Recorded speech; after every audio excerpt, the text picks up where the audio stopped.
नमस्कार दोस्तों, आज इस वीडियो में मैं आपको बताने वाली हूँ कि आप अगर कोई भी प्रॉपर्टी बाय करते हैं या फिर आप सेल करते हैं तो क्या आपको क्या टीडीएस डिडक्ट करना होगा, या फिर जब सेल कर रहे हैं तो आपको टैक्स के कैपिटल गेन के क्या प्रोविजंस एप्लीकेबल हो जाएंगे, वो सब मैं आपको इस वीडियो में बताने वाली हूँ। तो इस वीडियो को आप लास्ट तक ज़रूर देखिएगा।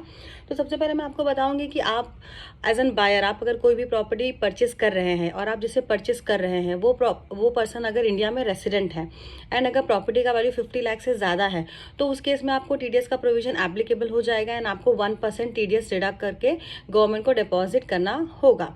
और यही अगर आप जिसे प्रॉपर्टी परचेस कर रहे हैं वो पर्सन नॉन रेसिडेंट है और प्रॉपर्टी का वैल्यू इवन भले ही 50 लाख से कम है तभी भी आपको टीडीएस डिडक्ट करना पड़ेगा। टीडीएस रेट भी काफ़ी हाई है इन केस आप अगर प्रॉपर्टी एनआरआई से परचेस करते हैं। तो देखिए, आपने जो प्रॉपर्टी एनआरआई से परचेस किया हुआ है वो प्रॉपर्टी का वैल्यू अगर 50 लाख से कम है तो जो आपको टीडीएस डिडक्ट करना है उसका रेट है 20.80 का।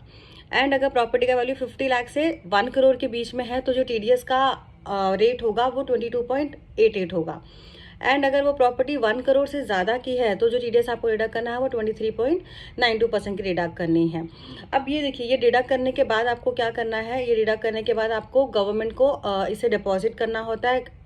जो भी सेलर से आपने परचेस किया हुआ है उसके पैन के अगेंस्ट में आपको इसे डिपॉजिट कर देना है टीडीएस रिटर्न फाइल करके।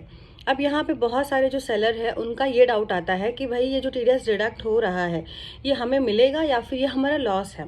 तो यहाँ मैं आपको बता दूँ कि ये टीडीएस आप ही को मिलने वाला है, क्योंकि जो बायर है उसे टीडीएस डिडक्ट करने के बाद आपके पैन के अगेंस्ट में इसे डिपॉजिट कर दिया था टीडीएस रिटर्न फाइल करके। तो जब आप नेक्स्ट ईयर में अपना इनकम टैक्स रिटर्न फाइल करेंगे तो उस ईयर में आपका जो भी टीडीएस अमाउंट डिडक्ट हुआ होगा वो आपको रिफंड मिल जाएगा, या फिर अगर आपकी कोई भी टैक्स लायबिलिटी होगी तो उसके अगेंस्ट में वो एडजस्ट हो जाएगा।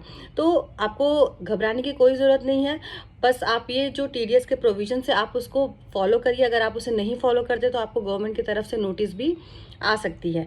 तो ये थे प्रोविजंस रिगार्डिंग टीडीएस कि बायर जब भी प्रॉपर्टी परचेस कर रहा है, चाहे वो रेसिडेंट से परचेस कर रहा है या फिर वो नॉन रेसिडेंट से परचेस कर रहा है, तो उसे कितना रेट ऑफ टीडीएस डिडक्ट करना है।